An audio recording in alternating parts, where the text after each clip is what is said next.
Hello and welcome to part 2 of Let's Build Memory. In this two-part mini-series, we're creating the card game Memory in the Godot Game Engine. And if you're not familiar with the card game Memory, well, I've got it here on my screen. In fact, you can go ahead and play it for yourself at BornCG.itch.io/memory. But if you go ahead and try it out, you'll see that when you press play on the splash screen, well, you can now see 52 playing cards face down. There is a heads up display at the bottom, which is counting up in seconds right now.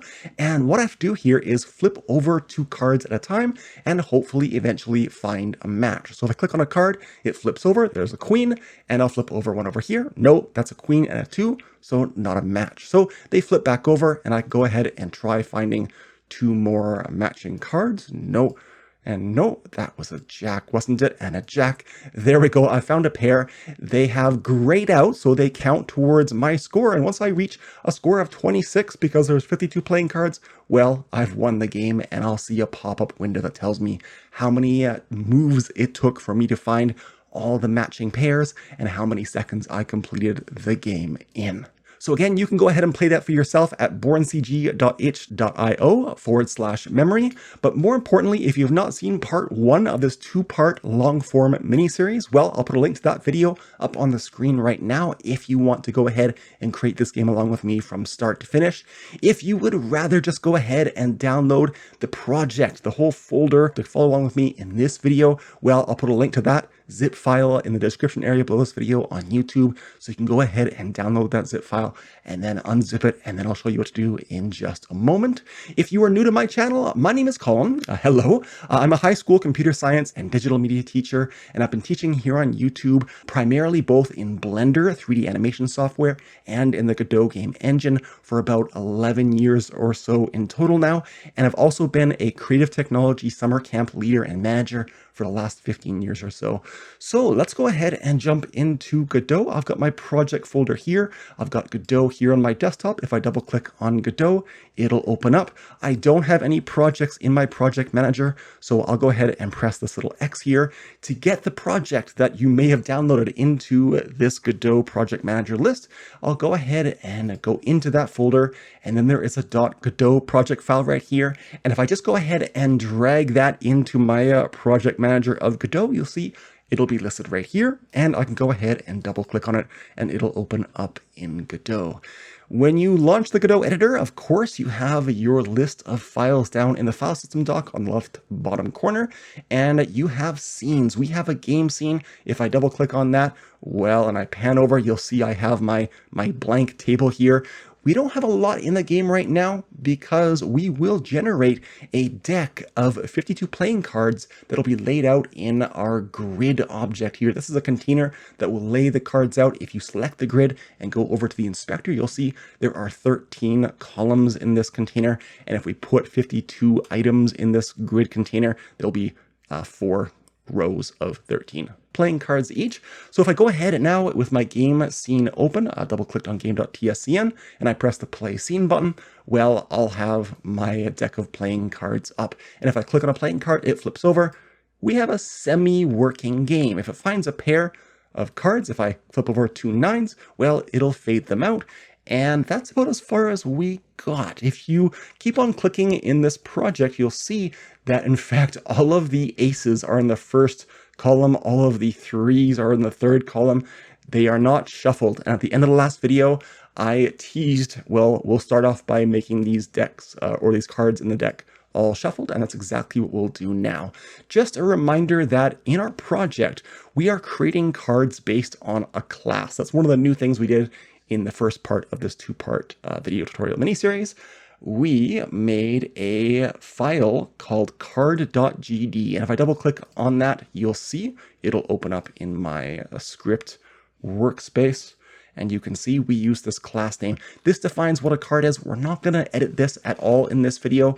The other new thing that we did was we made a game manager, which is a singleton, which is basically a global file that we can manage our whole game from. So if I double click on gamemanager.gd, it doesn't have anything special in it in terms of that would identify it as a singleton. But if we go up to our project settings, you'll see that under the auto load tab, we have that game manager loaded in. So anytime in any code that we say the word game manager, we can access anything in this file from any object in our game, which is kind of cool. If I make this workspace bigger and scroll down to a section called deal deck, this is where it takes an array of cards that we've made and we are dealing them out onto the screen. What I need to do here is look up, how do I shuffle an array? We have an array variable up at the top.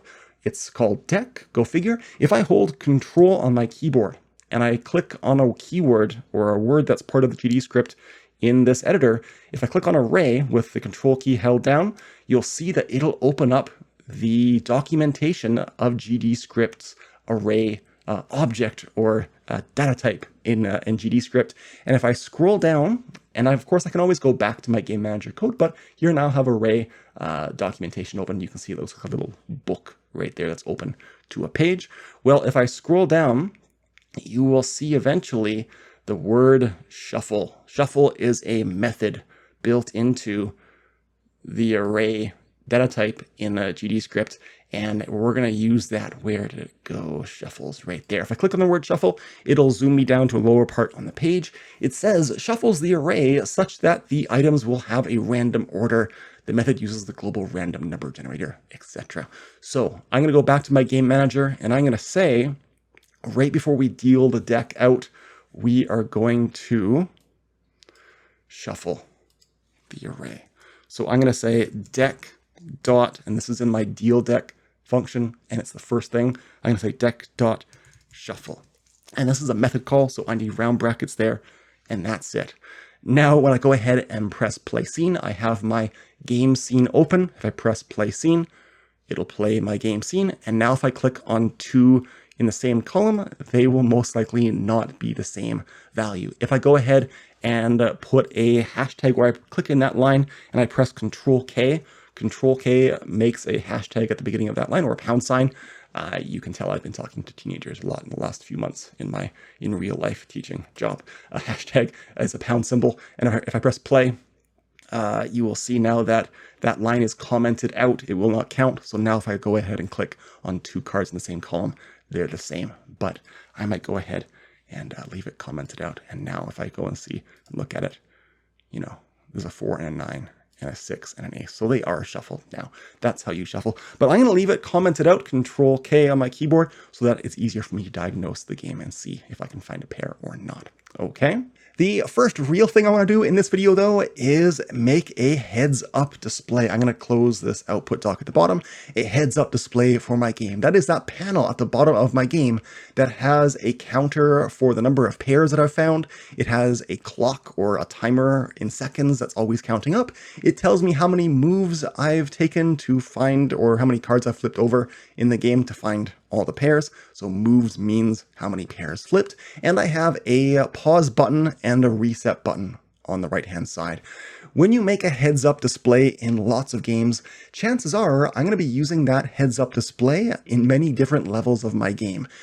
In this game, we only have one level. It's just the game memory, but we're going to stick with that principle of reusability and make the heads up display that will go down here in a new scene. So I'm going to press this plus button to make a new empty scene. I'm going to make a new user interface based scene, and I'm going to call it, I'll double click in its name and type in HUD, HUD, which stands for heads up display. I'm going to now go ahead and make a panel. A panel is an area that you can style. So I'm going to select my root node and press plus. I'm going to search for panel, and there it is. I'll double click. A panel is this dark gray color by default, and you can make it any size that we want. But I'm actually going to, with it selected, go up to this layout menu and select full rect, which stands for rectangle, which means we are going to be pinning it to all four corners of the screen. And we're doing that to help us later on when we want to be able to change the size of our screen. It's a good common practice to, it's not called pinning, it's called anchoring an object in, let's use your interface object, the corners of your screen. Now, I don't want to be the entire screen, obviously, so I'm going to drag this top pink little handle down. What that does is it actually changes a margin property of the panel. So what I'm going to do after dragging that middle handle down is select my panel and go over to the properties dock or inspector. And I'm going to go over to the margin settings. And you can see here, 557 means that this top edge is 550 pixels away from the top. I'm going to change that to about 580 if I recall correctly. And I'm going to say the left margin is going to be 40, and I'll press tab a few times. And then the right margin will be negative 40. That'll push it to the left by 40. And then bottom, I'm going to say negative 40 as well. So there's our bottom panel. I'm going to go ahead and save this scene now. Control S to save. We'll call it HUD.tscn right in our project folder. I'll press save. And when I go back to my game, of course, it's not there until we create an instance of that scene. So the nice thing about making instances, of course, is that when you make an instance of one scene in another, you can keep working on the original scene, and the updates will also propagate out to the scenes where you've instanced that HUD scene in this case too. So if I go to my game and I select the root node of my game and I press the link button, it's important to select the root node first. I can select the HUD and press open, and you can see my HUD is now down here, okay? If I want to get quickly from my game scene into the HUD and edit the HUD, well, I can click on this little scene clapboard icon and it'll jump over to this tab here if I have it open already, or it'll open it up, okay? This panel needs to have columns in it. In fact, it's going to have 4 columns. The rightmost one is going to just be a small little column with 2 buttons for pause and reset, but we're going to have a score, we're going to have a timer, and we're going to have a moves or pairs flipped, which I'm going to call moves counter. So I'm going to add into this panel a container that I'm going to select the panel, and I'm going to press plus. I'm going to call it or search for the word container. And what we need to find here is one that's called HBoxContainer, because containers like this organize other green user interface elements on the screen.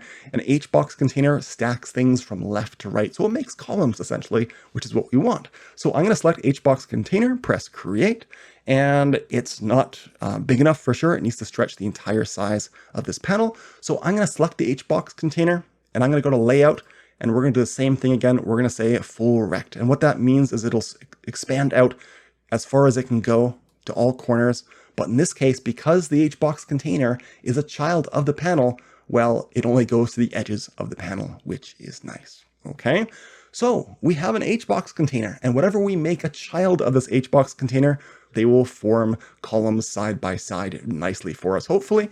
But it turns out that I want things to be stacked one above each other in 4 columns. I want to have a label that says second or score. And then below that, I want to have another label that is the actual score in a big font and text down here. And I want to do the same thing over here in the middle or second column. I want to have a small label that says timer or seconds. And then I want to have a big counter of the number of seconds that have passed. And so I want to have vertical stacked columns now here. So I'm actually going to select my HBoxContainer. I'll double click. I'm going to call it sections. Okay, that kind of defines what we're making here. And then with that node selected, I'm going to press plus, and I'm going to search for container again. This time I'm going to make a VBox, which means vertical box container right there. So I'll double click on that. And you can see it's not taking up much room because it does not have many children or any children right now. What I might do though is I'm going to name this section score with a C spelled correctly, section score.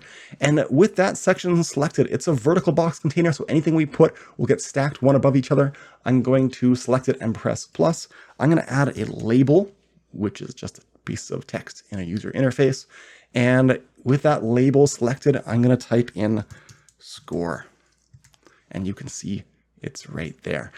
If I select that label, what I want to do is I want to make it stretch out to as much room as it can possibly take up, so it's not just tiny. That way we can center it in an area. So with that label selected, I'm going to go down to the property called size flags. And I did talk about this in some detail in the last video in part 1, but if I check for both horizontal and vertical fill and expand, you will see that it should expand out to as much room as it can possibly take up. I want to make sure this section score is the same. So I'm going to select my section score and go to size flags and do the exact same thing. Aha, okay. So you have to remember, unlike me, for both the section itself, the column that's going to have things stacked vertically, to make sure you have fill and expand for both horizontal and vertical for that one, and the label. There we go, for in the size flag section of both. Okay, now that I have that, I've got a little tiny label here that says score. I'm going to select my section score as well. In fact, I'm just going to duplicate this label, right click on it, duplicate, and now I have two labels stacked one above the other. I'm going to put in this label too, I'm going to put 2 pound signs or hashtags there. And that's because that's where I'm actually going to say how many pairs the player has found. Now, I'm going to, in a moment, after we've made our columns, start styling this, and you'll see the text get bigger. But just for now, I'm going to select that lower label and give it a better name. I'm going to call it score, actually, because that's where my score is going to actually display. And should we make it bigger for now? I think we should. I'm going to select the score label, and I'm going to give it a custom font. I'm going to go down to custom font and click next to empty and say new dynamic font. And when I do that, I can click on dynamic font. Hopefully you've seen this process before. It's a little bit finicky. When I open up this dynamic font that I've just made, I can give it a font. I can drag a font in from my assets folder over here. By the way, if you started this tutorial series off with me, you would have gotten a link of downloads, including fonts and user interface pictures and all the playing card images as well to follow along with me. But I'm going to drag the font Nunito Bold into the font data section. And now you can see this font is now a different style. It's bolder. And if I change the settings of this font, I'm going to change it to about 80 for now. It'll get considerably larger. Maybe I'll even go up to 90 or so. Okay, and maybe with this label, I want to set these up as best as I can before I start duplicating this section. I'm going to make the score also have a font. So I'm going to say custom fonts, new dynamic font. I'm going to open that up. I'm working on my label now, which actually just says the word score in it. I'm going to go into my font and drag in Nunito regular right there. And I'm going to make it a little bit bigger. In fact, I might use bold as well. Yeah, and I might make the settings size a bit bigger. Maybe I'll make it, let's make it 24. There we go.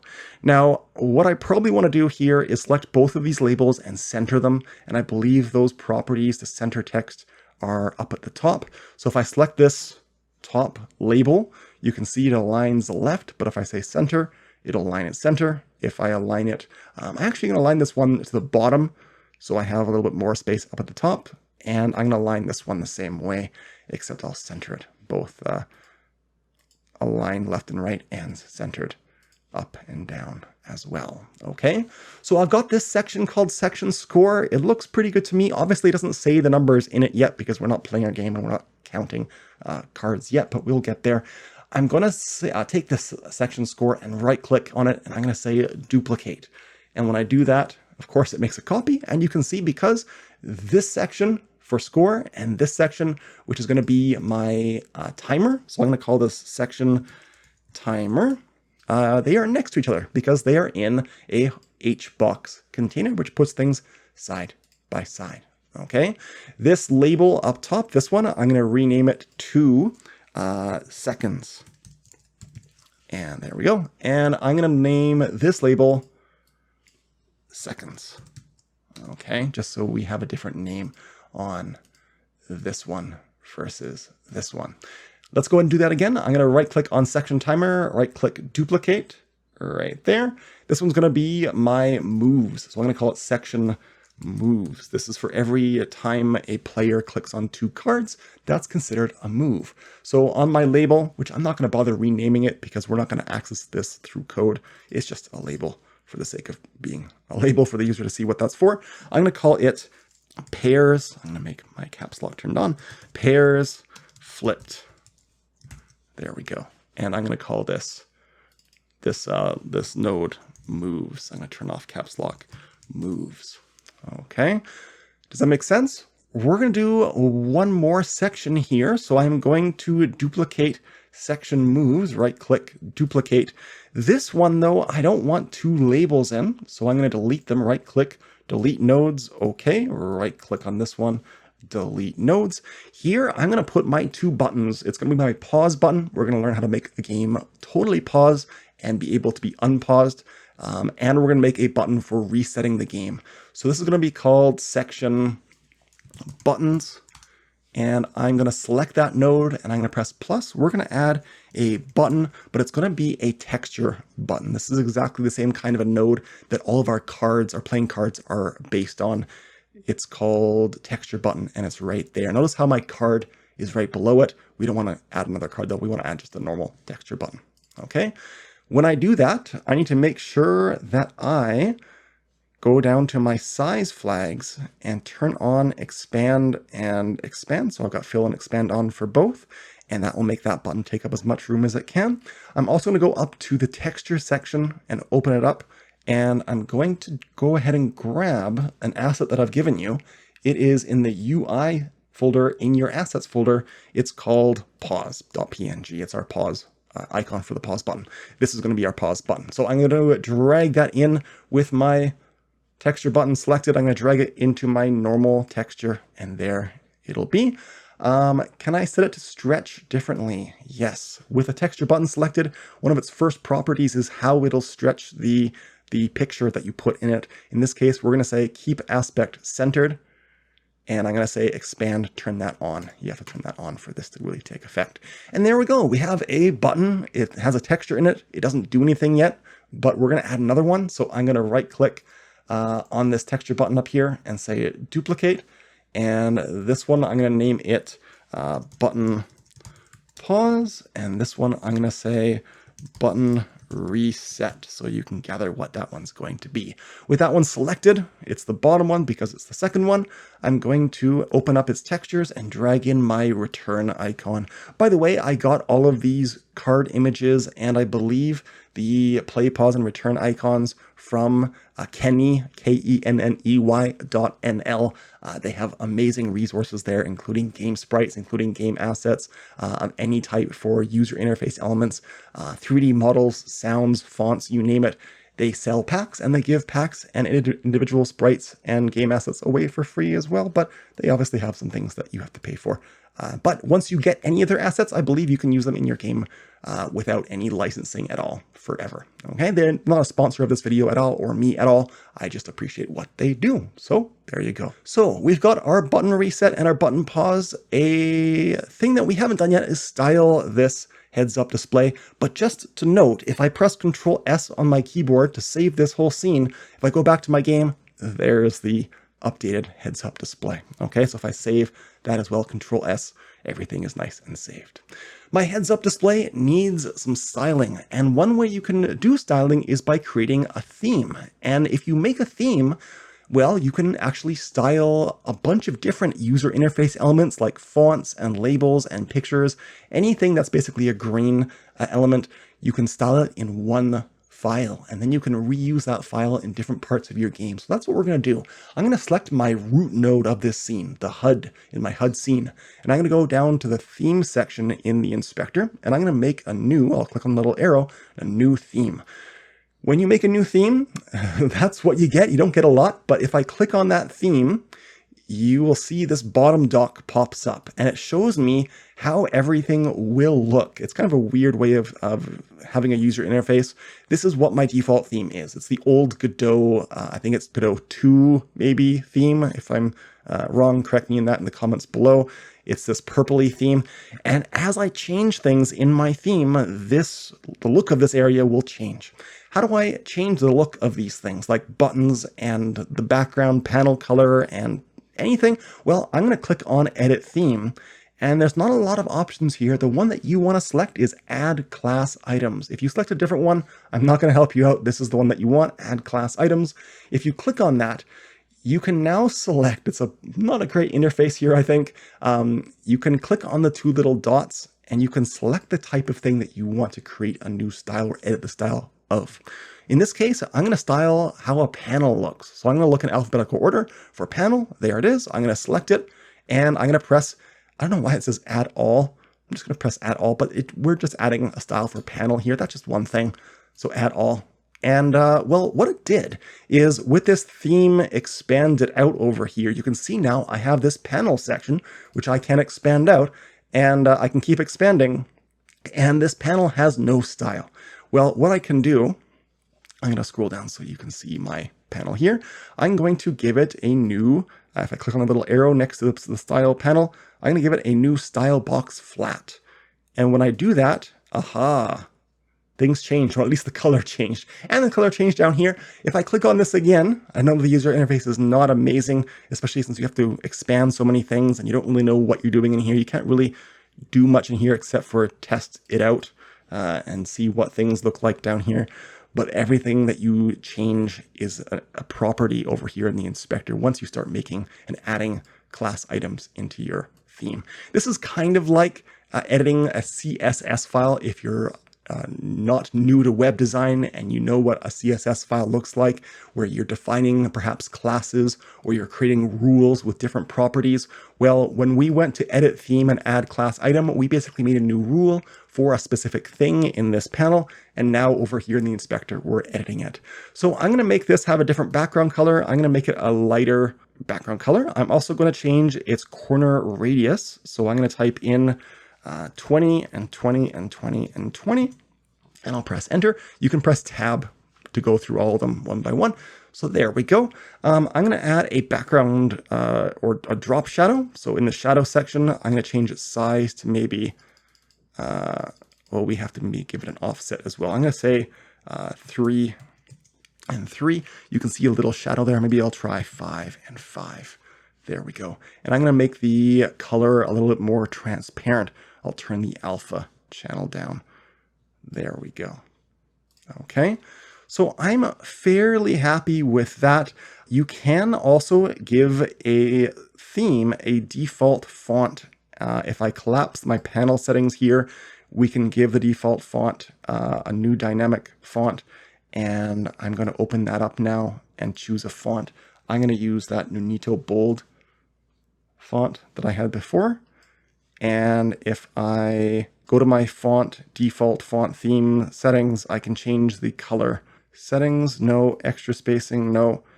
Can I change the default font color? No, because I think that's a property of the individual item, unless I'm missing it on the screen right now. I think it's not something you can change right here, or at least not. There's an outline color, but I think that would be on a label or something like that. In fact, that's what I will do here with this theme before I move on, is I will add another class item, and I'm going to add I'll click on the 2 dots. I'm going to add a label style, and so I'll press add all. And now in this section over on the right, if I collapse everything else, I have in my theme, I have not only a panel section, I have a label section now. So again, it's not that obvious. If you expand things out, you can't really see where things are. But here's my label section now. If I go to colors, you can see now I can edit the font color of all the labels in my heads-up display. So I'm going to make that a darker color. And now all the text should be that color. You'll notice sometimes you change things over here and they don't show up here. What you need to do is do a quick Control S to save. If that doesn't automatically change them, if you have another tab open, well, you can switch over to that scene and then just switch back and then it fixes it. I wish that problem didn't exist, but I've experienced that a lot in the last several months and years that I've been working in Godot. I might make the theme have a slightly lighter font color, something like that. And again, I'll save and then switch back and forth. And there we go. I'm going to leave this white because I can't easily change that. But what I will do is with that section buttons, I am going to make that section, if I can go to the size flags section. Yes, for this column here, I can go down to size flags and I can change the stretch ratio, which means I can define how wide this column is compared to the other columns, the other 3 that are making up the sections of my HBoxContainer. So under size flags, I can just turn this down. And I like that a little bit better. Lastly, in this heads up display for now, we're going to save that theme. So I'll go under theme. I got to select my HUD and I'm going to go to theme and I'm going to say save because we're about to use it again. I'm going to call it theme. That's a good name, theme.tres. TRES is a Godot resource. I'll click save. It's in my project folder. Great. If I go back, I'll save, Control S, go back. There it is. If I press play scene with my game scene active, you will see that now I have a heads up display that doesn't look too bad. Of course, it doesn't do anything right now, and I can't even click my cards anymore. Why is that? Well, I have a large heads up display control section in here, and even though there's nothing in this larger area, this is a part of my control node up here, so I believe I need to go to mouse and filter and say ignore. And if I'm right about that, I'm not sure if it's pass or not, but if I'm right about that, I'll do a quick Control S to save. I'll go back to my game, I'll press play scene, and now I can click hopefully on my cards, and hopefully I can find pairs, and it lets me interact with the cards through this section. So I'm going to quickly keep going here. We're going to make a pop-up that's going to show up at the beginning of the game with a splash screen and instructions and a play button. And that's also going to double up as a you win, congrats. This is how long you took to play the game. This is how many pairs you flipped over. So I'm going to quickly make a new empty scene. We're going to make a user interface node. We're going to rename this pop-up with a capital P and a capital U in camel case notation. I'm going to press plus. We're going to add a container. It's going to be a center container because we're going to center that pop-up in our screen. If I press create with center container, you can see it's right here. I'm going to select that center container and go to my layout menu. We're going to make it a full screen rectangle right there. And I'm going to add to it a panel. And so I'll select it, I'll press the plus. I'm going to add a panel. I'll search for it up here, panel. And my panel needs to have a size. Now, this is where you can get into a little bit of trouble with centering a panel inside of a center container. You would think that, well, you could just give the panel a rectangle size. Well, that's not quite how this works. You want to give it a minimum size in this case, or at least that's what I found works best for me. So I'm going to give the panel a size of 900 pixels wide, and you'll see it'll be nicely centered, hopefully. I'm using min size and not size, okay? And I'm going to give it a height of, let's say 600. And let's see how that looks. I'm okay with that. If I want this panel to have the exact same styling as my heads-up display, which I probably do, I want to select it and then go to its theme and then load in. Click the little arrow, load in my theme.tres and press open. So now it has the same themes. And when you apply a theme to a user interface element like this, it'll affect everything that's a child of this panel. So it'll affect everything that we make on this panel. Okay, this panel is just going to be the background for a vertical container. So I'm going to select my panel. I'll press plus. I'm going to search for, or I'm just going to use from my recents VBoxContainer. So I'll double click because we want things to be stacked from top to bottom. We're only going to have three things. We're going to have a big picture. We're going to have a label, which will act as both the message when you win, including, how long it took you to win, how many pairs you tried flipping over, etc. And we're going to have a play button or a new game button. But this VBoxContainer needs to take up the entire size of this panel. So I'll select it, go to my layout, and I'll say full rectangle to stretch it out. I'm going to add to it, so I'll select it, I'll press plus, a texture rectangle right there, texture rect. I'll select it, and with it selected, I have an empty texture slot over here.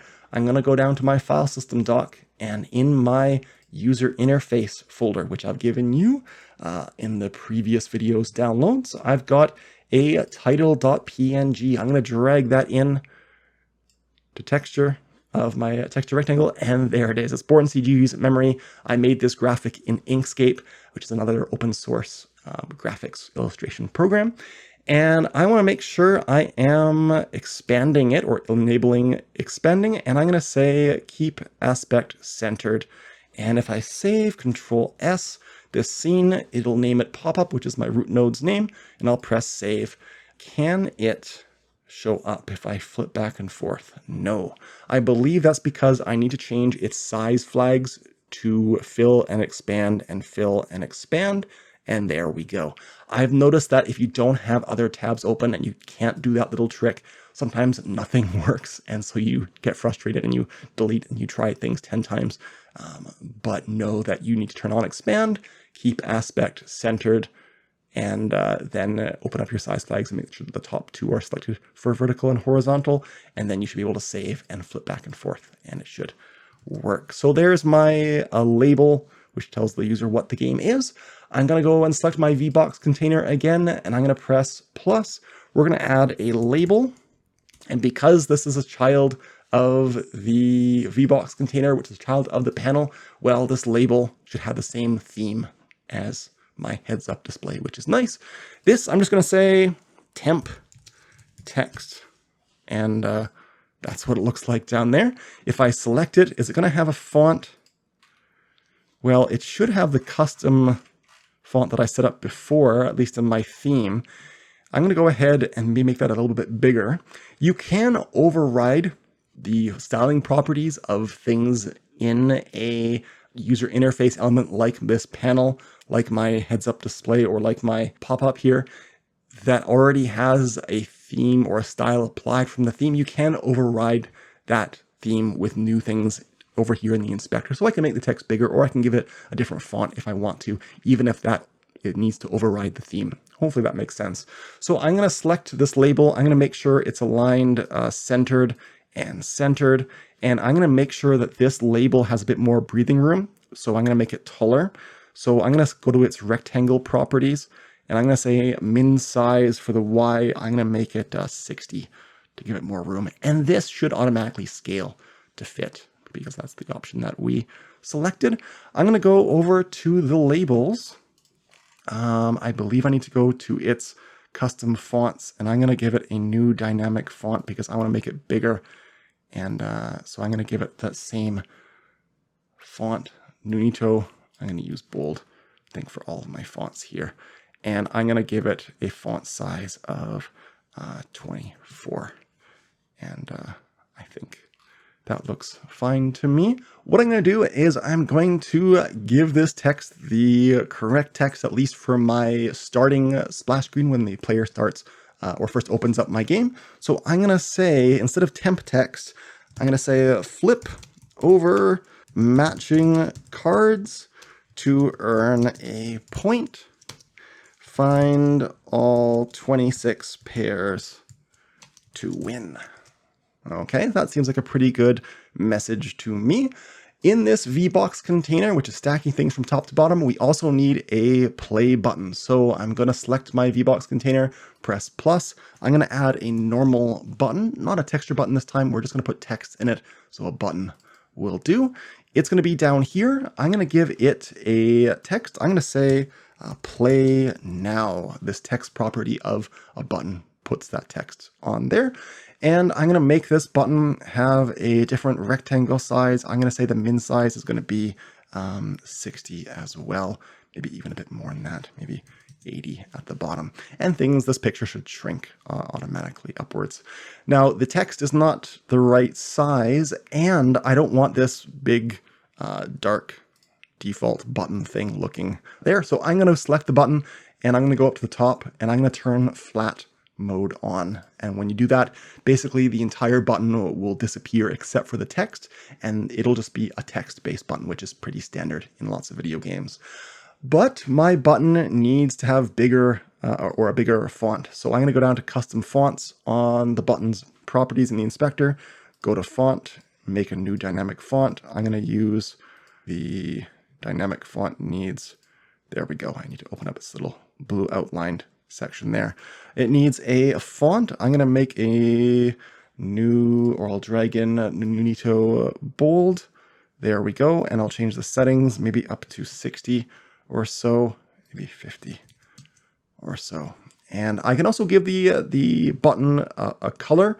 or text color for both the default state and when you hover over and when you click the button. So if I collapse the buttons font settings, you can see there are custom colors, and I can give the font a color. Maybe I'll use something that looks a little bit like that same gray color, but when they hover their mouse over it, this is the font color, hover color. Well, maybe I'll change that to, you know, a greeny kind of a play color. So if I were to save this scene, I'm going to do a Control S to save. And if I play this active scene, you'll see that, oh, you know what? I can't do that because my game needs me to play my game scene when I first play. So we'll have to see it later on. One last thing I'm going to do is I think I'm going to give the whole panel a drop shadow. If it doesn't already have one, it does. But I'm also going to make the background darkened around it so you can't see the game very well. And this is a common thing you'll see with light boxes on the internet. Light boxes are where, you know, you have a pop-up window that's part of the website and everything else turns dark. If I just go to my root node of the pop-up scene and I press plus, I'm going to add a color rectangle. It's called a color rect there. And if I double click to add that, it will be just another node that's a root node of my, or a child of my root node. And then I can give it a full screen size. So I'll use my layout button and say a full rectangle. And then I can change the color to black, but I can also change the alpha down a little bit to make it see-through or transparent black. And lastly, because this color rectangle is on the bottom of this list, it's in front of my pop-up. I don't want that. So I'm going to drag it up above. Be careful that you don't drag it onto, but right above to just create a blue line there to switch the order of these two. So now this color rectangle is behind my pop-up. And so that's what it'll look like. Okay, so I think that's my pop-up scene done. We will be adding code into a little bit later so that we can change the picture to the other picture I've given you, which says game complete or something like that. And we'll change this message to say that, you know, you completed the game in, you know, X number of seconds with Y number of pairs or tries or turns or pairs flipped over in search for all of the 26 pairs. Next up, we need to get into coding so that when you play the game, if I go back to my game scene and I press play scene, well, our HUD actually needs to do things. So let's go ahead and revisit the game manager code. If I go down to my file system doc, I'm going to collapse that assets folder there. I have a file called gamemanager.gd. This is where most of the logic of my game is. I'm going to make this workspace bigger, and I'll collapse this output section at the bottom. And you can see at the top here, besides having a whole bunch of variables here, and I'm going to kind of collapse these up a little bit so that there aren't these extra spaces in here. You can kind of get a sense of what we have here. If you didn't follow along with the first video, we have an array, which is basically a variable that can hold lots of variables for our deck. And this array will hold all of the cards, which are their own type of data because of the class that we made. We have a card 1 and a card 2 because we need to flip over 2 cards and look at them and compare them and make a decision based on that. We have a few timers for when the cards need to flip back over or fade out if you find a match. We need to keep track of a score. We need to have a pointer to our actual game scene.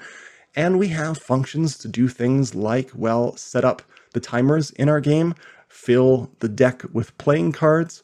We also need to deal the deck out to our game scene. We need to look and let the user be able to choose a card. And then we need to, well, check the cards to see if they match. We need to be able to turn over cards.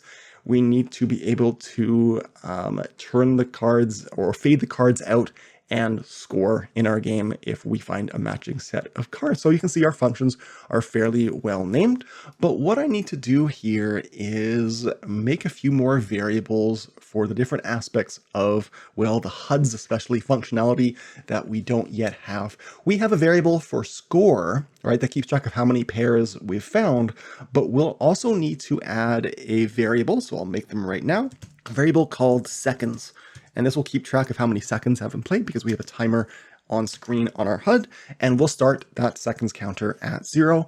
We also want to have a variable called moves, because that's how many tries or pairs the player has flipped over looking for matching pairs. And of course, I'll make that, assign it a value of 0 as well. Also, I need to make a pointer to the 3 labels in my heads-up display that I want to change again and again. One of the big concepts in programming that we are practicing in this 2-part mini-series is the idea of pointers, being able to have a variable that points to something else in your game so you can easily reference that other thing in the game. In this case, well, if we're looking at our game and we want to point to this label here with the 2 pound signs or hashtags in it, well, we can do that using a variable in our game manager. So in our script, I'm going to say var, and I'm going to make one for each. I'm going to say score label. I'm also going to make a variable called timer label. And lastly, of course, we're going to make a var moves label. Now, because our heads-up display has lots of elements to it that we need to set up, basically we need to take all 3 of these variables and access our different labels in the HUD and put these variables in those labels or on those labels in the HUD. We might as well take all of that code and group it together in a simple function. So right below my ready function, I'm going to go ahead and make a new function called func setup HUD, with HUD being in all caps. This is going to be a function that we can call from our ready function. We'll do that in a few moments, but of course I'll end that line with a colon and I'll press enter. In this setup HUD, we need to make the score label. We'll go from left to right. Score, then our timer, then our moves label. We'll make our game script or our game manager script point to each one of those. I'm going to make my score label equal to, and this is where we need to point and find the label in our game. So I'm going to say game. Recall that we have a pointer called game, which actually points to our game scene, our tscn file. So we're going to make in our setup HUD function a pointer to a node in our game. So I'm going to say game.get_node, and get node is a function. So I'm going to put round brackets. And in this function, I'm going to point to or include the path in single quotes, or you can use double quotes, I think, as well, where you find that label in the HUD. Now, if I go to my game, if I unmaximize my workspace, if I'm in my game scene, if this is the one that's active, and I go down into my HUD. Now I can't actually see the children of my HUD like I can here. I can see the HUD and everything that makes up the HUD. In my game, what I can do is I can just right click on my HUD and I can say editable children. Now be careful, you don't actually want to edit the children of the HUD from the game scene directly like this. But if you want to be able to see what things are, you can do this. So if I right click and say editable children, you can see they're all kind of grayed out, but they're here. So if I want to make a pointer to my score label, well, there it is. In fact, if I click on it, it'll select it. It makes all of its properties red, warning you that you are now changing the properties of something from another scene, which can cause issues. So don't. But if I right click on this now, I can say copy node path. So this is in my game scene. I've made it so I can see the editable children, and now I can copy the path to the score label, which has the hashtags in it or pound signs. Copy node path. I'll go back to my script and I'll go back to my game manager. I'll make this bigger again. I'm going to say the score label is at this path. This is what I just copied a moment ago. Okay. I'm going to do the same thing a few more times. So I'm going to say timer label is going to equal game, which is my variable from up top, which is a pointer to my game scene, .get_node. I'm going to put my round brackets, put single quotes. I'm going to go back over to my scene tree, and I'm going to say seconds here, right click on it, copy node path is what I want to do. And so now if I go back to my script, I can paste in there. It should start with HUD. If you did it wrong, if you went to your other scene and did the same thing, this is my timer label. if I copy that node path and I go back to my script and I were to paste that in, this is the wrong one. It wouldn't have the HUD there because the root of this node is HUD. And so it would just ignore that. But in your game, you have to say, look in the HUD and not just in the actual scene. Okay, so make sure you've done it from your game and not the original HUD scene. Okay, lastly, I'll go back to my game manager. We need to, of course, make a pointer to the moves label. And I'm going to make it equal to my game.getNode and round brackets and single quotes and my moves label right there. I'm going to right click, copy node path, and then go back to my script and in here, paste.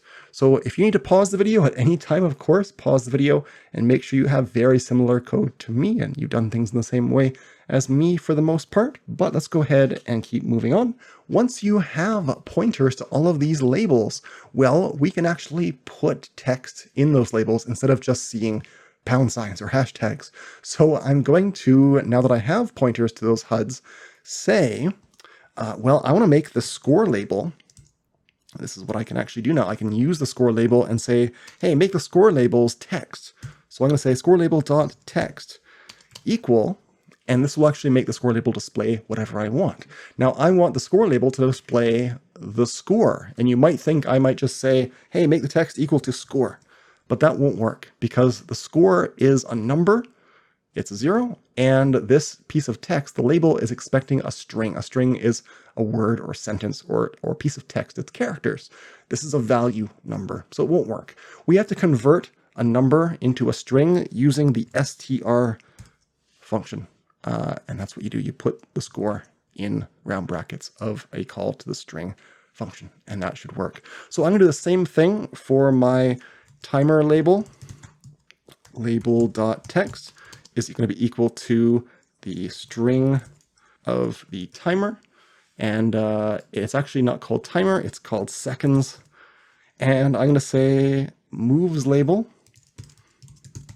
dot text is equal to the string, or we're going to convert the moves into a string. So now if I were to save this, Control S, if you need to pause the video, of course, please go ahead and do that. But I'm going to press play scene with my game scene active.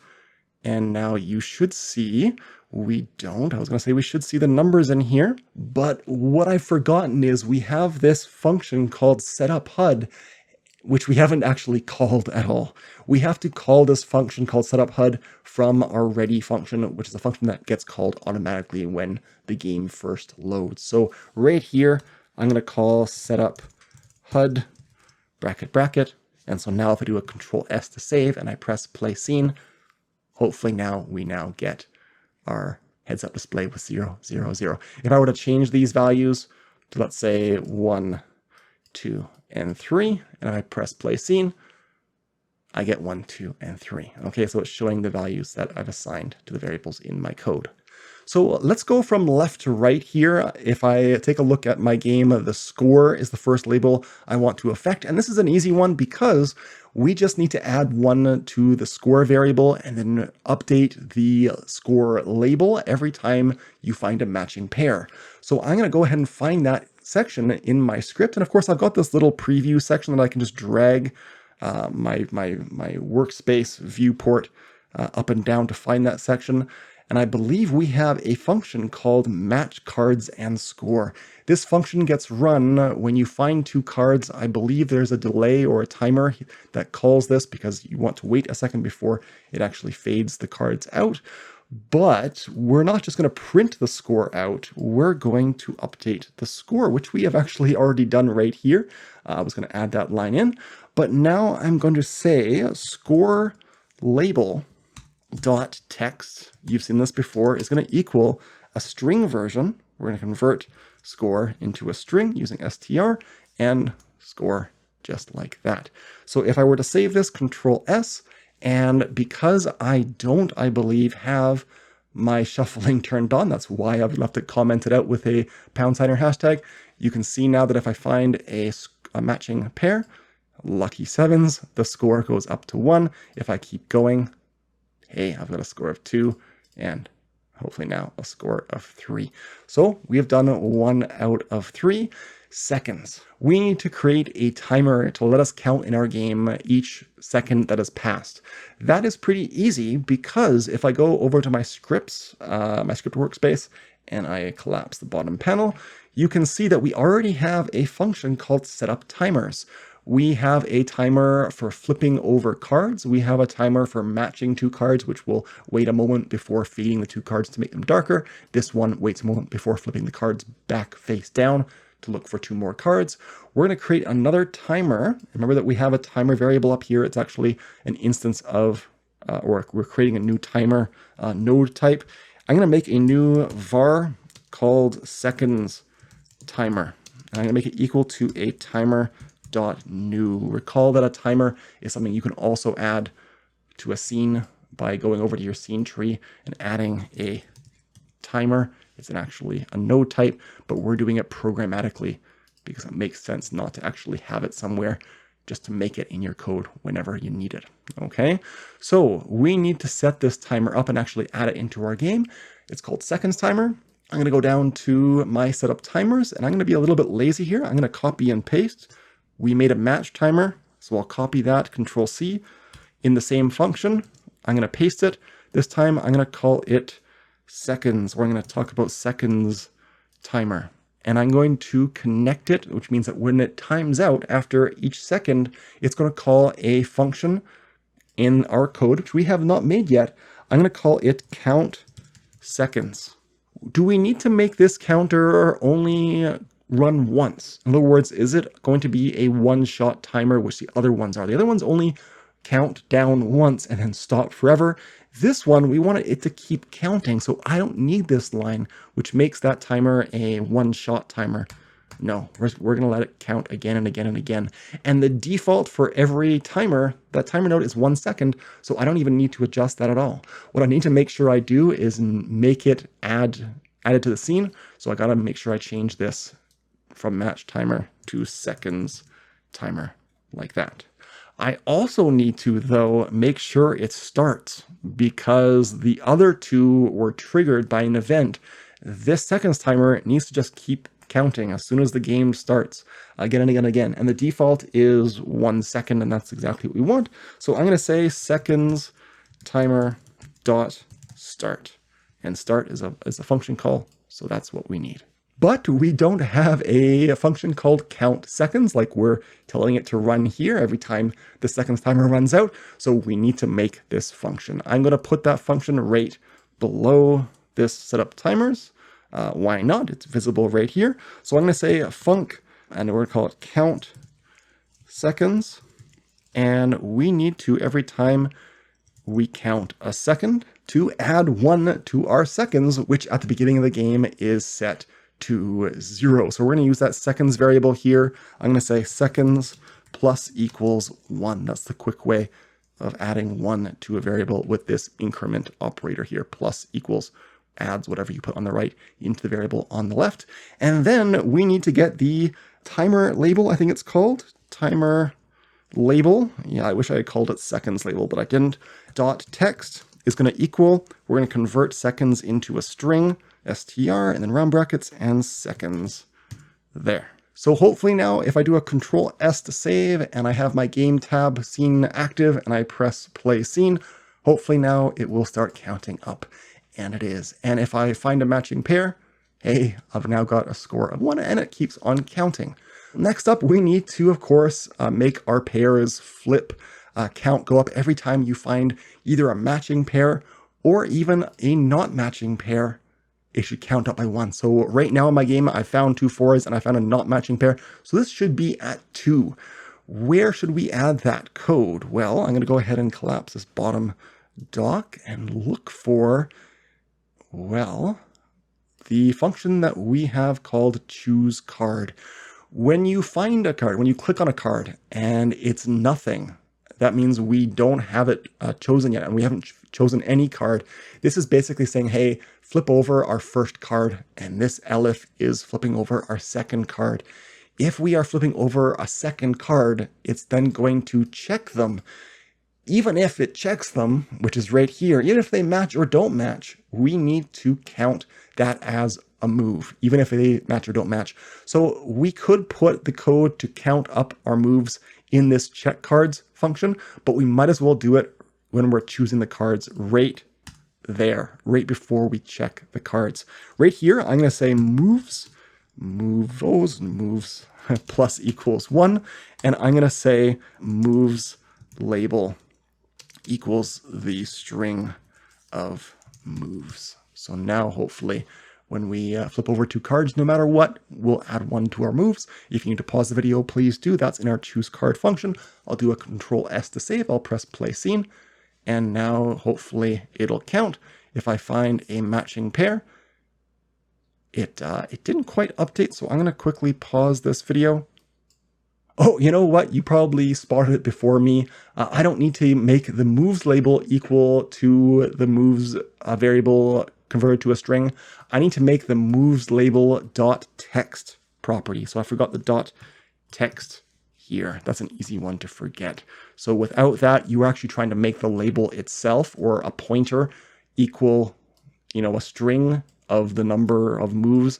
But we don't want to do that. We want to actually assign the text of a label to equal or display a certain number. So I forgot that. Okay, so if I do a Control S to save and I press play scene, and if I go ahead and flip over 2 cards, you'll see that it identified that I flipped over 2 cards. There's 1 pair is flipped. And now if I flip over a matching pair, hey, I flipped 2 pairs, that's true, but I also now have a score of 1, and I've been playing for this number of seconds. So it seems to work pretty well. Let's tackle these 2 buttons. The easier of these 2 is the pause button. If you want to pause your entire game in Godot, well, of course, you need that button to actually do something.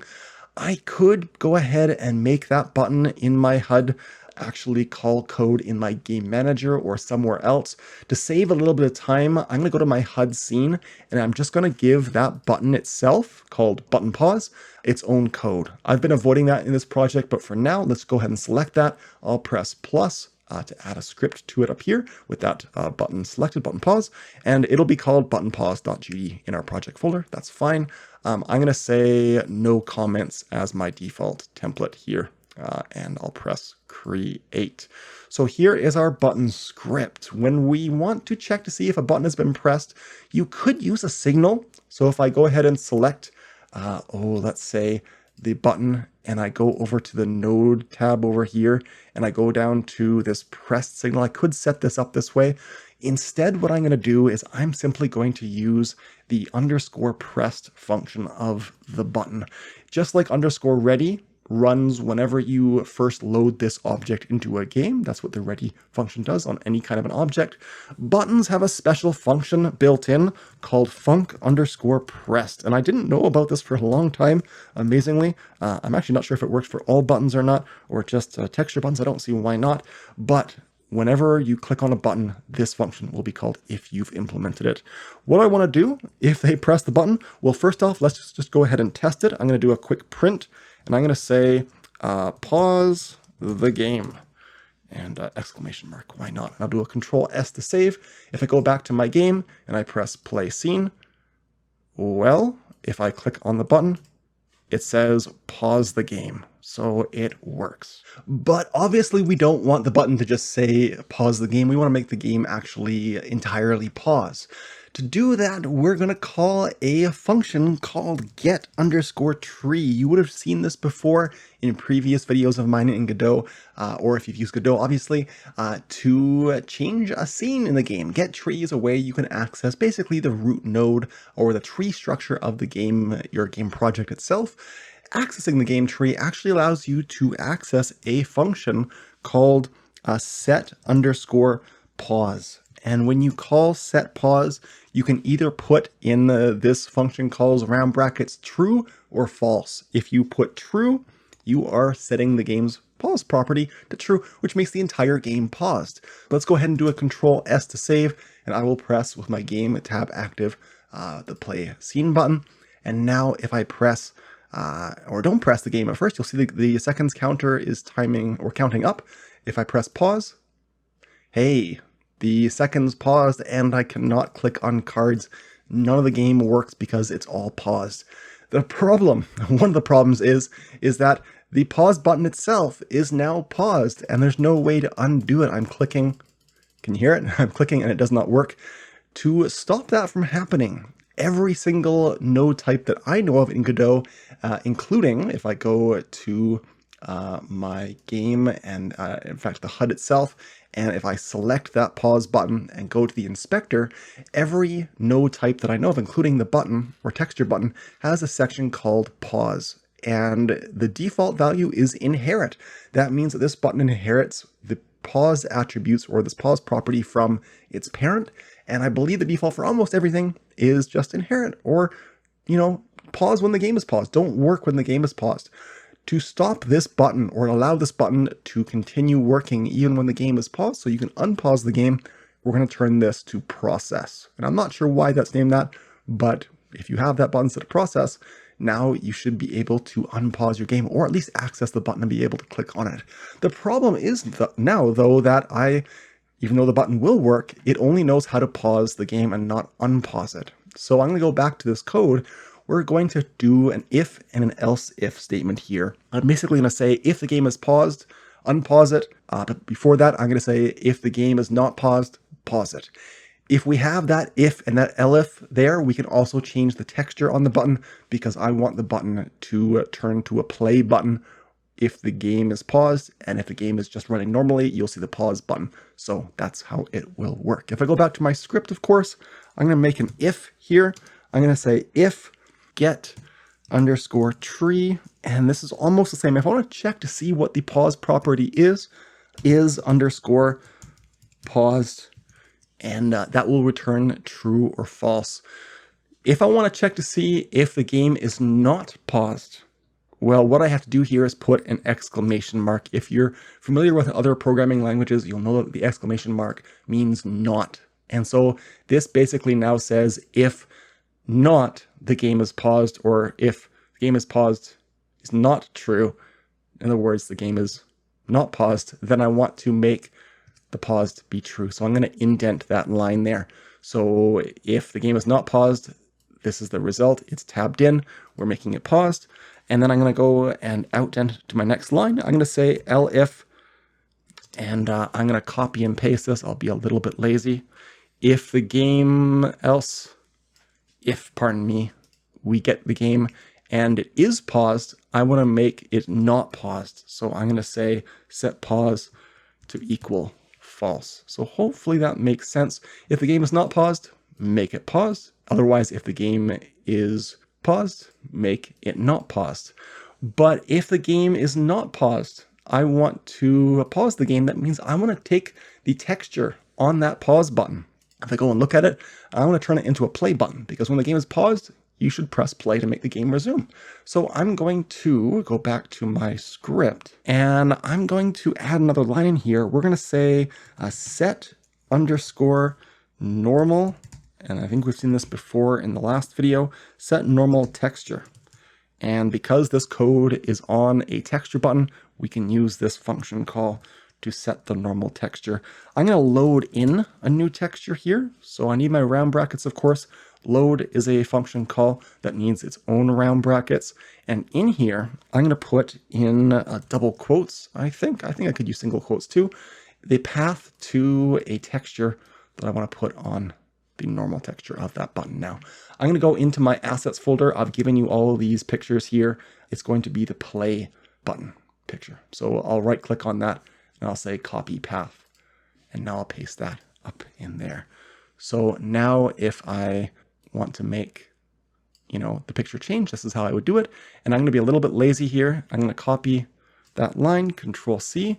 If the game is paused and I press it, well, I want to make the game not paused, and I want to change it back to pause. I think that's what it's called. I'll unmaximize my workspace. Yes, pause.png. So that should be right. Let's go ahead and press play scene. I'll do a Control S to save first, play scene. And it is not working because in my game project, you have to be working on or have your active tab, your active scene as the game. In fact, this would be a good time for me to press the actual play button and it's going to say, hey, no main scene has ever been defined, select one. When you press play, you have to say which scene is the first scene of your game. I'm going to select that now. I'm going to say my game is my main scene. So I can just I'll select it and press open. So now I can just use the play button. And hey, I can press pause and it switched to the play button. It works. If I click on a card, hey, nothing happens. If I press the play button now, the counter resumes and I can click on 2 cards and they flip over. If I click on 2 cards and then quickly press the pause button, they don't flip back over because the game is paused. The seconds isn't counting up. If I press play again, well, the game will resume exactly like that. So that's what I want. I want this button to work even when the game is paused and for it to switch the way it looks. Next up, I want to make my splash screen, that pop-up, actually show up when the game first starts. We'll get to this reset button probably last in this video, coming up pretty quick.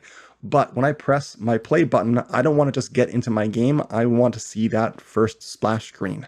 To do that, I'm going to go into my script and I'm going to go to my game manager. In my game manager, I'm going to make a new variable that will load in that pop-up. So up at the top where I have all these variable declarations, I'm going to make another one. I'm going to call it var popUp. And I'm going to make sure it has a lowercase p and then an uppercase u and then lowercase p. Be careful because there is an actual node type called popUp and you might see it as you're auto-completing a line. So that's why I'm naming things with specific capitalizations to avoid any conflict there, okay?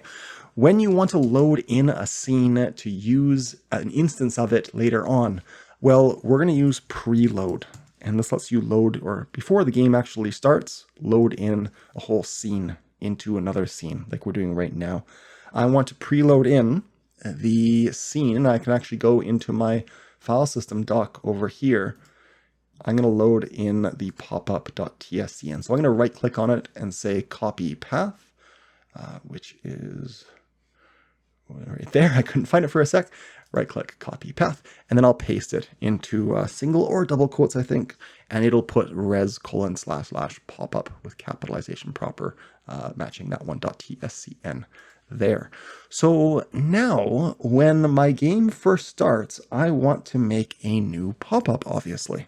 And that's going to happen when the game first loads. So I'm going to put the creation of an instance of this pop-up scene down here in my ready function. So after I set up my whole game, I'm going to create a new instance of my pop-up. I'm going to call it var splash.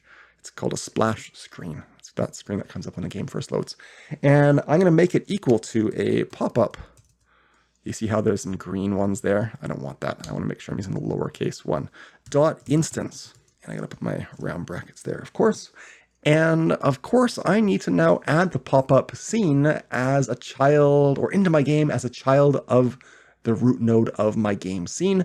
This code is my game manager, which is not my game, but my game manager does have a pointer to the game. So I'm going to use that. I'm going to say game.add_child, and I'm going to add the splash screen as a child of the game's root node.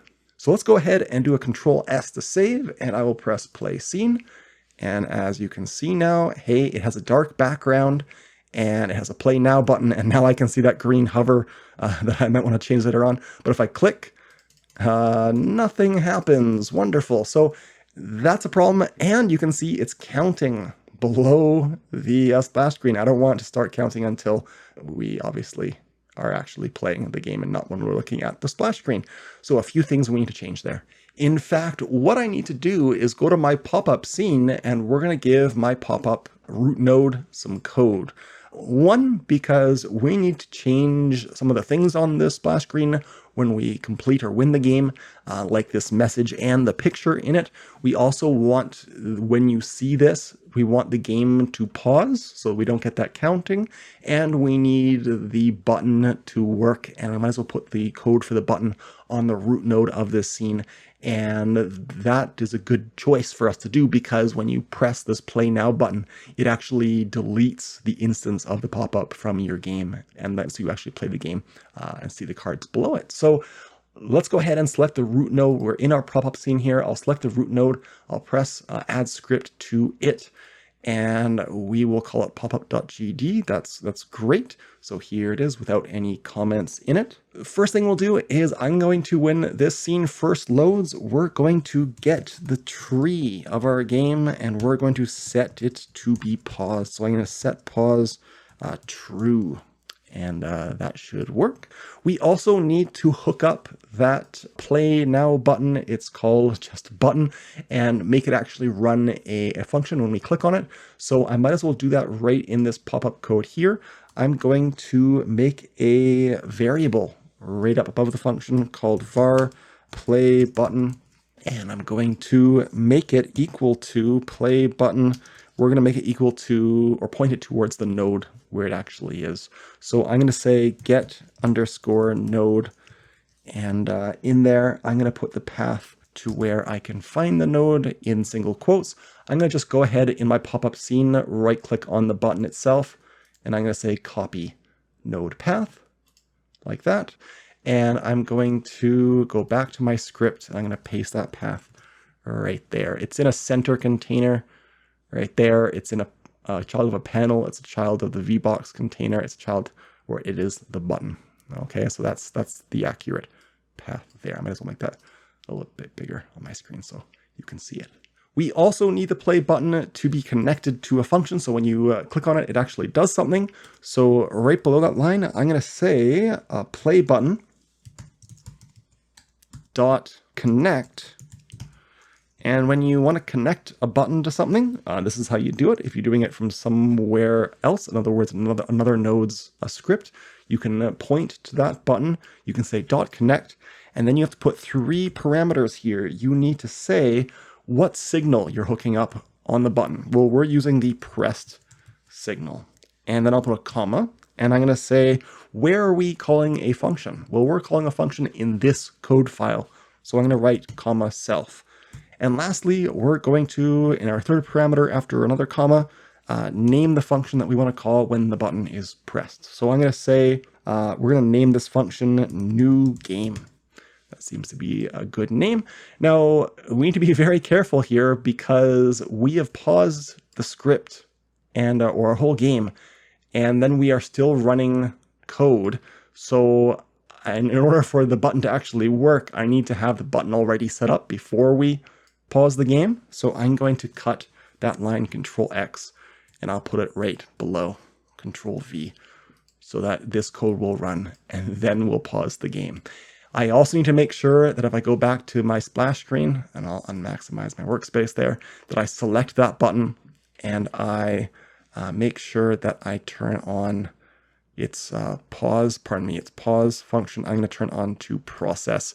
In fact, I'm going to select the root node of this scene and make it also process while the game is paused.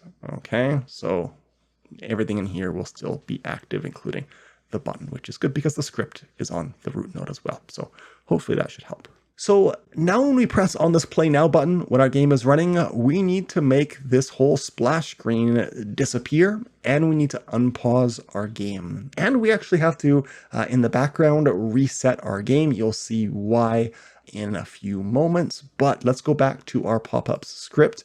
We said in our ready function that we are connecting the play button, the new game button, to a function called new game that does not exist yet. So we better make that before we try running this at all. So down here, I'm going back to the beginning of my line. I'm going to say func and then new game, and I'll put my round brackets and my colon there.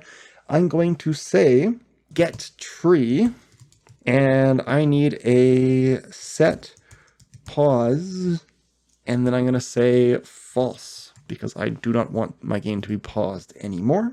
And I need to get rid of this splash screen that you're looking at right now that's on top of my whole game. So when I press that play now button, I need to say QUEUE underscore free.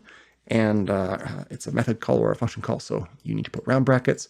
When you call QFree, it will delete the scene that you're talking about. In this case, this code is on the root node of the pop-up, and it'll delete it as soon as it can.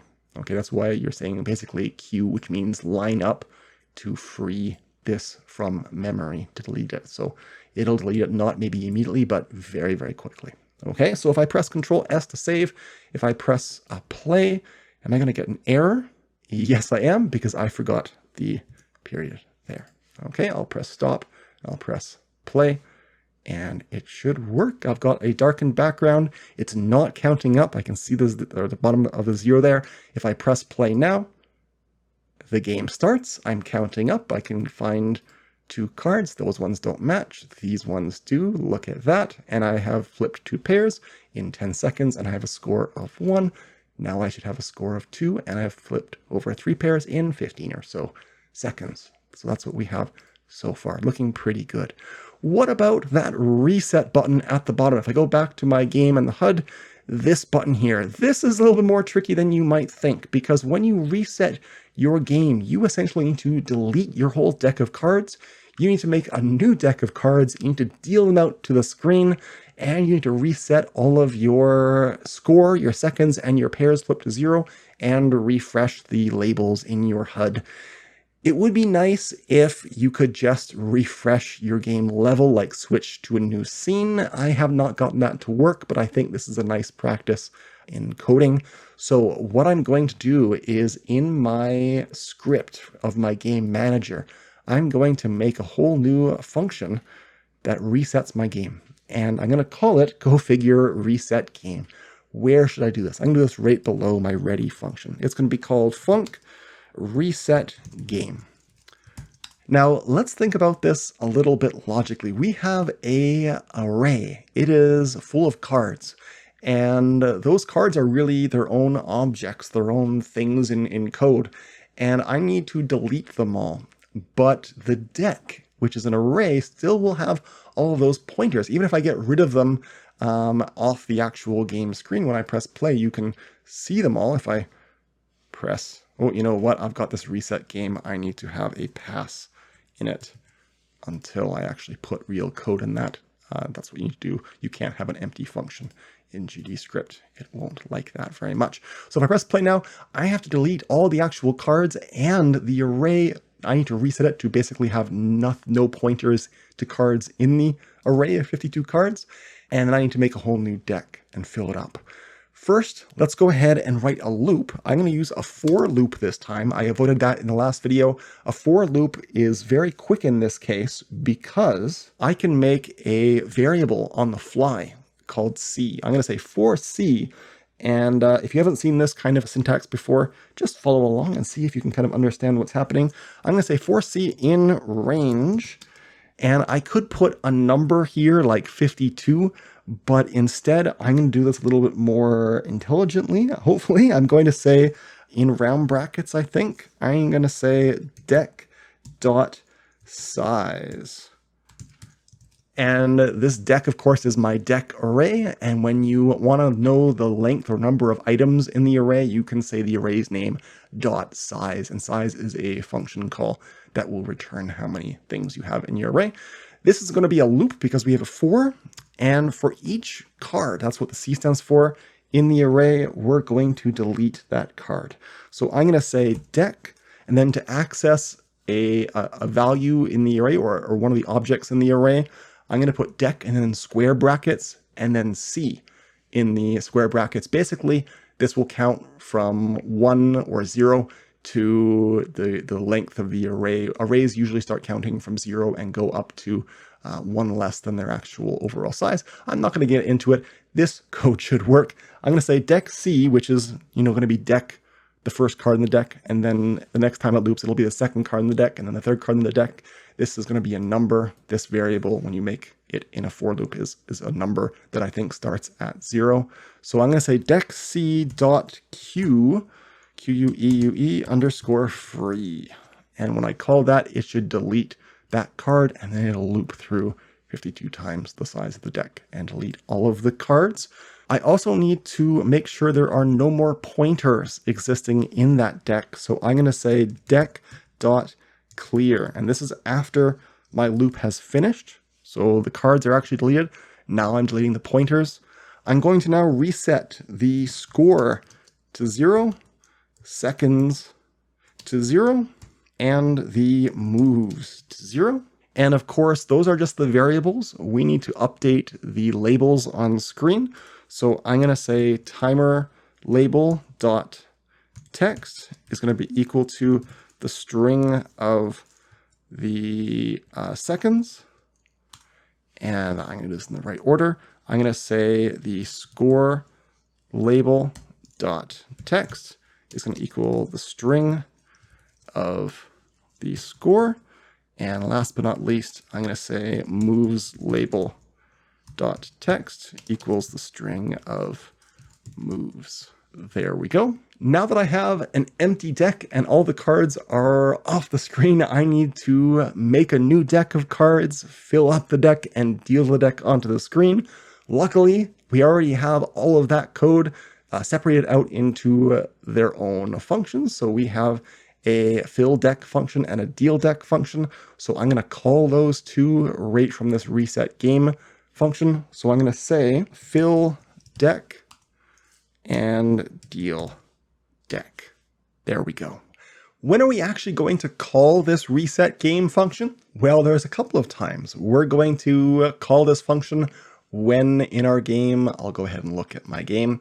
When we press this reset button, we're not going to actually add code, a code file onto it like we did for our pause button. In this case, we're just going to make it work by pointing to it and connecting it to a function right in our game manager. So back into my script, I'm going to make a variable right up in the top of my game manager before any functions called var reset button. And then down in my setupHUD function, I'm going to set up and connect that reset button that's in my HUD. That's why I'm doing it here in my setupHUD function to a function that we've just made called resetGame. So I'm going to say reset button is going to be equal to, this is when we're actually pointing this variable in our code to actually be a pointer to the actual button in our game. We are going to point it to a node. So I'm going to say get underscore node, and I'm going to put in single quotes, I believe. And the node is going to be in our game. I often forget that. So I need to put game dot, and game is a capital G because it's our pointer variable that we made up at the top of our code in the first video.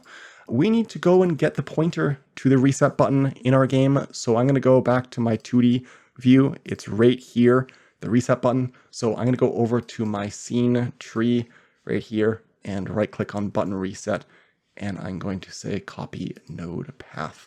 And then I'll go back to my script and I'll paste that path right there. It is in the HUD.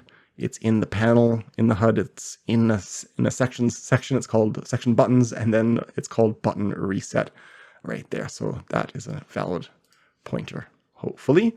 Then I need to connect it to a function that we've already made, reset game, I think it's called up there. So I'm going to say reset button dot connect. And you've seen this before in this video. I'm going to connect it to this button's pressed signal. I'm going to run a function on this code itself, so we're not pointing it to some other code file. And I'm going to call the function called resetGame. And I think that's what I need. I'm going to go ahead and press Control S to save. I'll press play. Is it going to work? Well, if I press play now, I can play the game. I'll find a couple of pairs and maybe I'll flip another couple of pairs that don't match. So I have some settings over here. If I now press the reset button, hey, everything reset. I have a score of 0. My cards flip back over. My seconds timer went back down to 0 and I have 0 pairs flipped. So now I can find more pairs and it just works. Does this button work when I pause the game?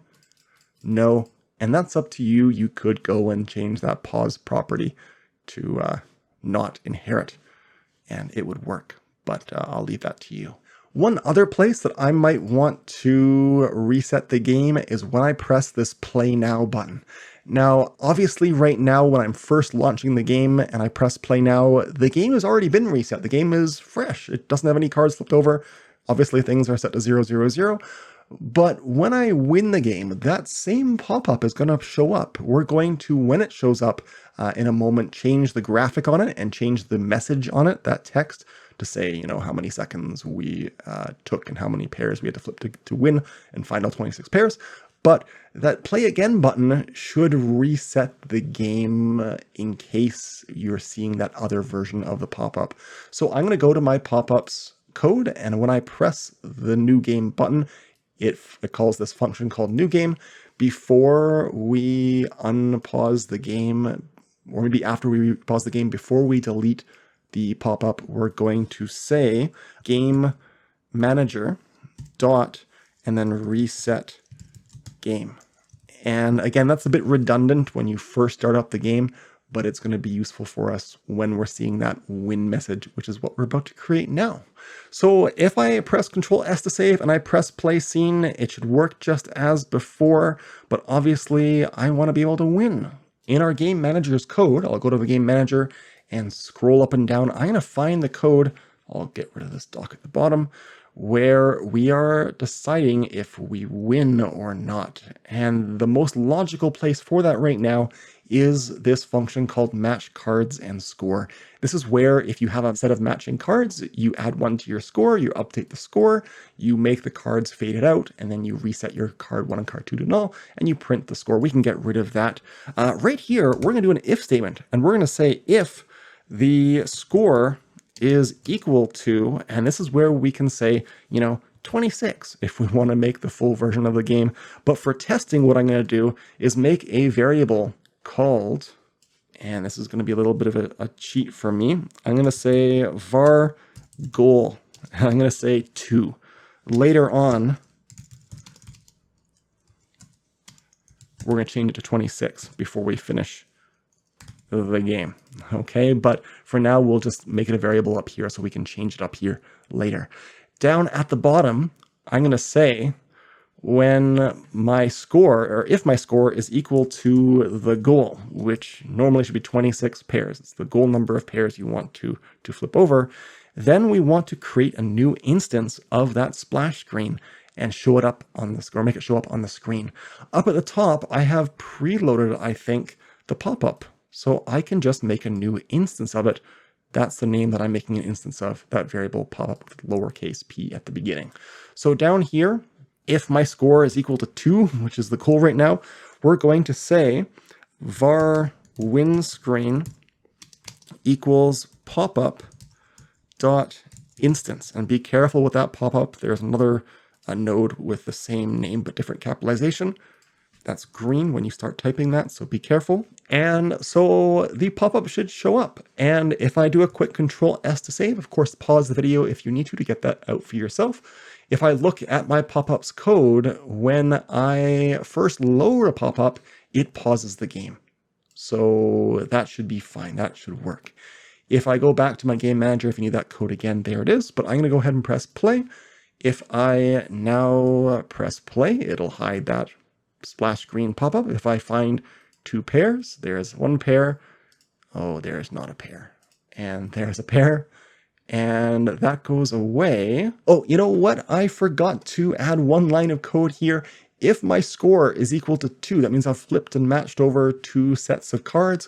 I not only need to make a new instance of the pop-up, which I've done right here, I also need to add it into my game. So just creating a win screen isn't enough. You need to actually add it into your scene tree, which I forgot to do. There's 1 more line here. I need to type game, which is my game, obviously, dot add underscore child. And now I'm going to add the win screen as a child of my root node of my game. So that should be what I need. If I do a Control S now to save, of course, if you need to pause the video to get that for yourself, please do, but I will press play and the game loads. I'll press play now. I'm going to find a couple of matching pairs, and maybe that's a not matching one, and I will find a matching one. And hey, the game has paused. I don't see that counting up below. I have my splash screen. It tells me what to do all over again, and I can press play now, and it'll reset the game, which is what I want, which is why I added that extra step in there. So now I can find 2 matching pairs, and it'll let me win the game again, and you can see it's working pretty well. Obviously, I'm going to need to go later on to my top variable called goal and change that to 26, but I'll leave it at 2 for now just to test this game out. The last thing we need to do before we can basically be done is when we see that pop-up message, when we have reached our goal, we don't want to just say the same thing. We right now have in our pop-up screen, if I go and actually look at it, we have the title of our game and we have instructions for the game. I don't want that. I want to say, well, level complete or game complete or you win. And I have a graphic for you of that. And I want to say a different message on the screen. I want to say you found 26 pairs in 500 seconds and you tried 300 pairs, or you flipped 300 pairs to get to and find all 26 pairs to win. So we're going to change the text in this label, essentially. So in our pop-up code right here, so in popup.gd, I'm going to make a new function called win. So func win. And we need our round brackets and our colon, of course. And the first thing I want to do is select this image texture and change it. In my assets folder, I've given you in the last video's downloads a set of pictures. One is title.png and one is complete.png, which is the other version of this picture. And so what I'm going to do is switch out the texture property, which is this property right here of this texture rectangle. So I'm going to, in my pop-ups code, say, I'm going to put a $sign. And now I'm going to point to this node. And when you put a $sign, it will let you point to a node. It's just like get_node, but the $sign's a quicker way of doing that. So I'm going to use my arrow keys and find the texture rectangle. There aren't too many nodes in this scene, which is why this is a good way of doing it. And there we go. It's right there. And I'm going to say dot. And because the last item here is a texture rectangle, when we put a dot, we can now access any property we want of the texture rectangle. In this case, I'm going to run a function that's on texture rectangles called set_texture. I believe it is. And in that set texture round brackets, I'm going to put a load, and a load needs its own round brackets, just like that. And here I'm going to put in double quotes the path to the other picture called complete.png. I can right click right on that and say copy path. So I now have the path copied to this picture in my project folder. It'll start with res://. So I'll paste that, Control V right there. So that's a long line. I'm going to make this a bit bigger on my screen. There it all is. And that should change that. We have our texture now replaced. Next up, let's change that middle line of text, this one right here. So I'm going to have to do the same thing in my pop-ups code in this win function. I'll put a $sign. I'm going to get the label. I was a bit lazy when I named it. I didn't change the name. I'm going to say label.text is going to be equal to, and this is where I'm going to just type out what I want to say, and then I'm going to concatenate in some variables to make it actually customized. So I wanted to say something like, you found 26 pairs in 100 seconds and flipped 500 pairs of cards.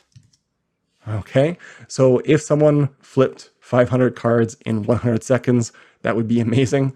Obviously, these two numbers are not what we actually want. We want to use the variables from our game manager. We have a variable called seconds, and we have a variable called moves. We want to concatenate. That means insert those numbers into this string here. So I'm going to delete 100 from the middle of that sentence. And instead, I'm going to put the end of my first quote right here. So I'll add in a quotation mark there. I'm going to put a few spaces. I'm going to start the end of my quote with a new quotation mark right there. So I got rid of 100. I put in 2 new quotation marks, double ones. And now I can use the plus symbol to concatenate. Concatenate means to insert from different types of data into the same location or string in this case. And I'm going to use from the game manager. What am I putting in here? Well, I'm putting in the number of seconds So dot seconds. Now, seconds is a number, and we need to put a string into the middle of this string. So I'm going to put str round bracket and close the round bracket right there. So we're converting that.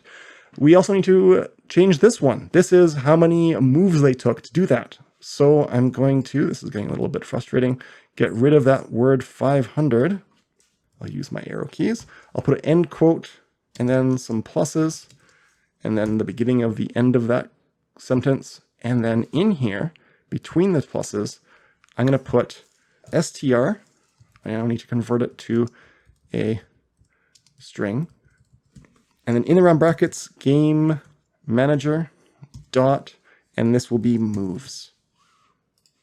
So it should read in that center label in the pop-up right there.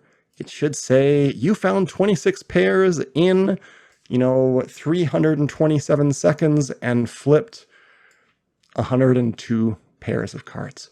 Make sure when you're concatenating that you remember that there should be spaces around those numbers. And right now I don't have that. So when it says you found 26 pairs in, 500 seconds, you need to have a space between in and 500. Same thing after 500 space seconds. Same thing and flipped space, 300 space pairs of cards. Okay, that's one thing that people often forget to make it look good. So let's go ahead and do a Control S to save. I can scroll back and forth. I can't show you that entire line in one thing, but in my game manager, if I go down to where we actually call the win pop-up, which is down here in match cards and score in my game manager script, we're saying if the score is equal to our goal, which is 2 right now, make a new pop-up called win screen and show the win screen. Before we show the win screen, or right after, we can see if it actually works just to change it after. We're going to call the win screen dot win.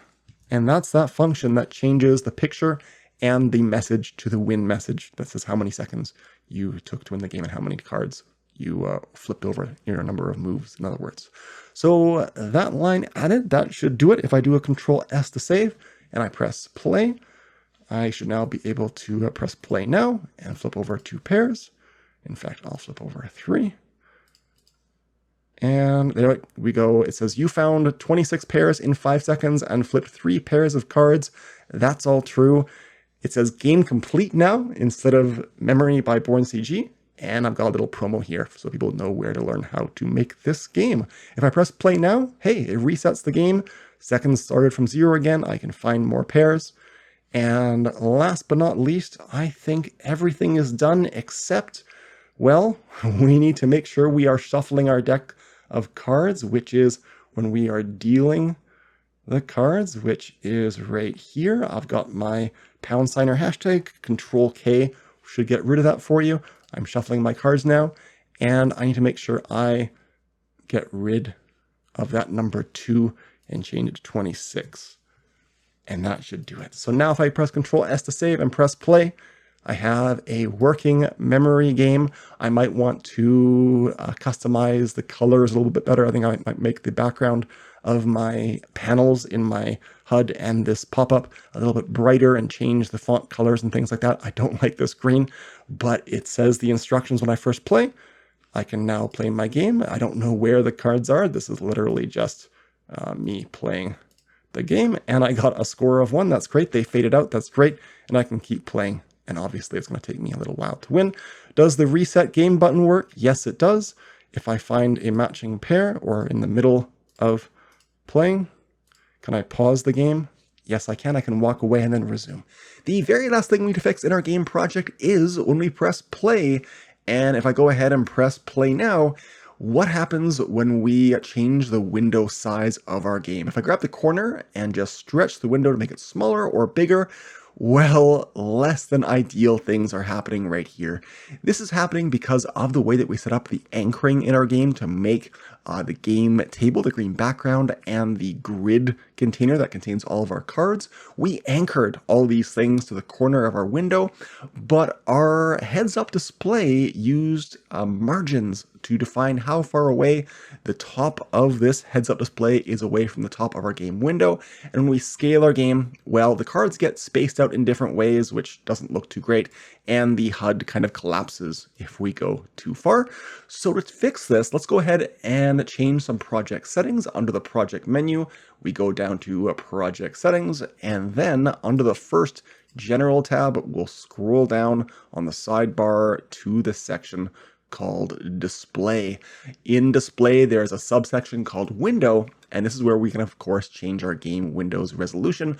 We set ours at the beginning of this two-part video series to 1280 by 800, and we made the window resizable, and that's okay. You could turn that off, but when you export your game to the web, well, your game might be changed in its size by the website that you publish to, so you might want to deal with this now rather than later. What you should do is under this display window subsection, you should go down to the stretch section here. We're going to change the mode from disabled, the way that the game stretches, to 2D. I found this works the best. It looks the best when you make the game smaller or larger.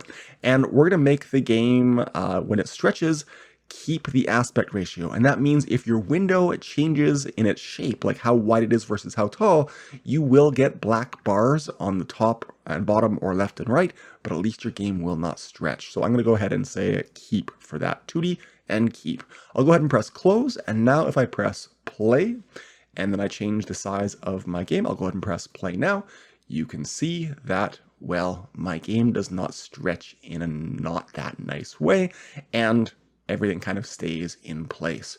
I could also go back up to project settings and go down to display window, and I could also try, besides keep, I could choose ignore, and when I do that, 2D and ignore, and press close, and I'll go up and press play to play my game, and if I press play now, you will see that if I stretch my window, the game gets distorted, but the spacing stays the same, and I believe I actually used this option when I exported my game to itch.io, where you've been able to play it before. I believe the game will stretch, so either black bars or stretching, that's up to you. But that pretty much will be it for this video. If you finish this game project for yourself, or you complete another game in the Godot Game Engine and you want to learn how to publish it online to itch.io, I use itch because it's a very easy and popular platform where you can, of course, play this game at borncg.itch.io/memory, or just borncg.itch.io will get you to my profile page where you can see all of the games that I've published, which is only a couple at this point. I actually already have a video tutorial on YouTube on how to export your game to HTML5 and then upload it to itch.io. I'll put a link to that video up on the screen right now, so check that video out. Of course, my name is Colin, and thanks so much for watching this long form video, or perhaps both of them if you watch them back to back. If you like this video or if you learned something in it, please go ahead and click on that like button below this video. It really helps out me and my channel. And if you want to see more videos like this one in the Godot Game Engine or in Blender or other technology, click on that subscribe button if you haven't already, and the bell icon will notify you whenever I upload a new tutorial. Check out my Facebook page and my Instagram pages. That's where I post sneak peeks and previews, and I talk to you guys the most outside of here on YouTube. But that'll be it for this one. Thanks so much for watching again. We'll see you in the next one. Bye-bye.